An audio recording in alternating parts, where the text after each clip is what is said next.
الحلقات تحفظني بآيات من القرآن هي الحلقات.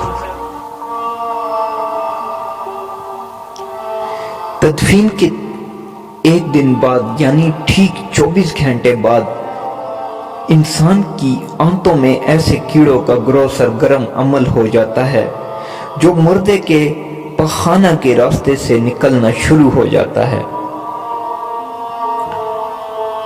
ساتھ ناقابل برداشت بدبو پھیلنا شروع کر دیتا ہے، جو کہ دراصل اپنے ہم پیشہ کیڑوں کو دعوت دیتے ہیں۔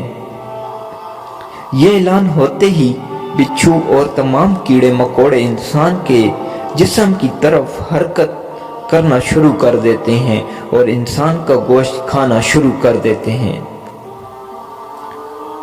تدفین کے 3 دن بعد سب سے پہلے ناک کی حالت تبدیل ہونا شروع ہو جاتی ہے، 6 دن بعد ناخن گرنا شروع ہو جاتے ہیں، 9 دن بعد بال گرنا شروع ہو جاتے ہیں، انسان کے جسم پر کوئی بال نہیں رہتا اور پیٹ پھولنا شروع ہو جاتا ہے، 17 دن بعد پیٹ پھٹ جاتا ہے اور دیگر اجزاء باہر آنا شروع ہو جاتے ہیں، 60 دن بعد مردے کے جسم سے سارا گوشت ختم ہو جاتا ہے، انسان کے جسم پر بوٹی کا ایک ٹکڑا باقی نہیں رہتا،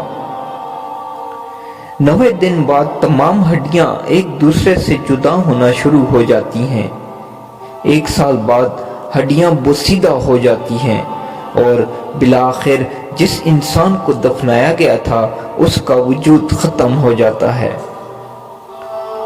تو میرے دوستو، غرور، تکبر، ہرس، لالچ، گھمنڈ، دشمنی، حسد، بغض، جلن، عزت، وقار، نام، عہدہ، بادشاہی، یہ سب کہاں جاتے ہیں؟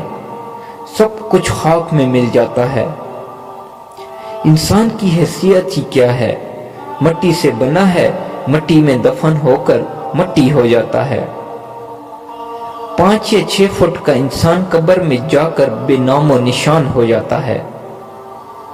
دنیا میں اکڑ کر چلنے والا، اپنے آپ کو طاقتور سمجھنے والا، دوسروں کو حقیر سمجھنے والا، دنیا پر حکومت کرنے والا، قبر میں آتے ہی اس کی حیثیت صرف مٹی رہ جاتی ہے۔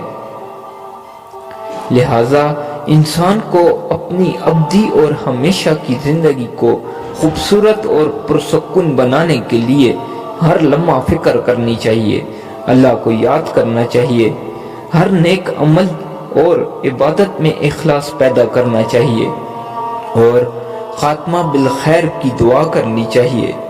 اللہ تعالیٰ مجھے اور آپ سب کو عمل کی توفیق عطا فرمائے، آمین۔